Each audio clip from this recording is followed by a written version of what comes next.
အပိုင်းနဲ့ဘေးရင်ဆရာကြီးရဲ့နမိတ်ဖတ်စကားဟာဦးဘိုးတုတ်တို့လင်မယားရဲ့ရင်ထဲမှာအိမ်မက်ဆိုးတစ်ခုလိုခြောက်လှန့်နေခဲ့ပါတယ်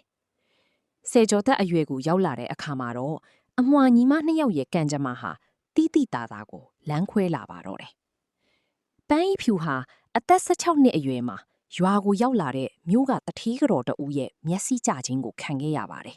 ။ပန်းဤဖြူရဲ့နူးညံ့တိမ်မွေးမှုနဲ့လိမ္မာပါနတ်မှုကိုသဘောကျလုံးလို့မြို့ကိုခေါ်ယူပြီးပညာသင်ပေးဖို့ကမ်းလှမ်းလာခဲ့တယ်။ငါသမီးလေးမြို့မှာပညာတတ်ကြီးဖြစ်ရင်ငါတို့မိသားစုလည်းမျက်နှာပွင့်တာပေါ့လို့ဒေါ်အေးမြကဝမ်းသာအားရပြောရှာပါတယ်။ပန်းဤဖြူမြို့ကိုလိုက်သွားတဲ့နေ့ကရွာလမ်းမထက်မှာစိန်ပန်းပြပန်းတွေကဝေဝေဆာဆာပွင့်နေခဲ့ပါတယ်။ပြာလွင်နေတဲ့ပန်းလမ်းမကြီးပေါ်မှာကားလေးထွက်ခွာသွားတာကိုကြည့်ပြီးပန်းဤဖြူရဲ့ဘဝဟာအလင်းရောင်နေနဲ့စတင်ခဲ့ပါပြီ။ပန်းဤဖြူမြို့တက်သွားတဲ့နောက်မှာတော့နှင်းပွင့်ခါတယောက်ထဲရွာမှာကြံရစ်ခဲ့ပါတယ်။ရွာသားတွေရဲ့ကဲ့ရဲ့မှုတွေကပိုပြီးပြင်းထန်လာခဲ့တယ်။အမားဖြစ်သူကတော့နန်းတက်ပြီးညီမဖြစ်သူကတော့အိမ်မှာကြီးကန်းတောက်မောက်လုပ်နေတယ်ဆိုတဲ့စကားတွေက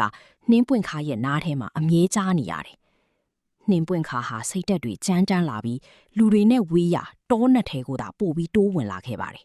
။တနေ့မှာတော့သူမဟာတောထဲကဂူဟောင်းတစ်ခုထဲမှာဖုန်နေတက်နေတဲ့ရှေးဟောင်းပေးပရူပိုက်အချို့ကိုတွေ့ရှိခဲ့ပါတယ်။အဲ့ဒါတွေကတော့တခြားမဟုတ်ပါဘူးလောကီပရိသာဆွေစုံချမ်းတွေကတိမ်မြုပ်နေတဲ့အတတ်ပညာအချို့နဲ့အိမ်မက်အထိပ်ပဲဖွင့်ဆိုချက်အစီရင်နေပဲဖြစ်ပါတယ်နှင်းပွင့်ခါဟာဘသူ့ကိုမှမပြောဘဲထိုပညာရက်တွေကိုတိတ်တဆိတ်လေးလာပါတော့တယ်တညမှာတော့နှင်းပွင့်ခါဟာထူးဆန်းတဲ့အိမ်မက်တစ်ခုကိုမှတ်ခဲ့ပါတယ်အိမ်မက်ထဲမှာပန်းဤဖြူဟာလှပတဲ့မင်္ဂလာဝတ်စုံကြီးနဲ့ငိုကြွေးနေပြီးသူမရဲ့ပပတ်လည်မှာတော့သွေးရောင်လွှမ်းနေတဲ့ကြောက်စာတိုင်းကြီးတွေဝိုင်းနေခဲ့တယ်။အမတခုဖြစ်နေပြီလား။နှင်းပွင့်ခါဟာပညာရက်တွေကိုအသုံးချပြီးပန်းဤဖြူရဲ့ကံကြမ္မာကိုတွက်ချက်ကြည့်လိုက်တဲ့အခါမှာတော့အမဖြစ်သူရဲ့တောက်ပနေတဲ့ဘဝနောက်ွယ်မှာ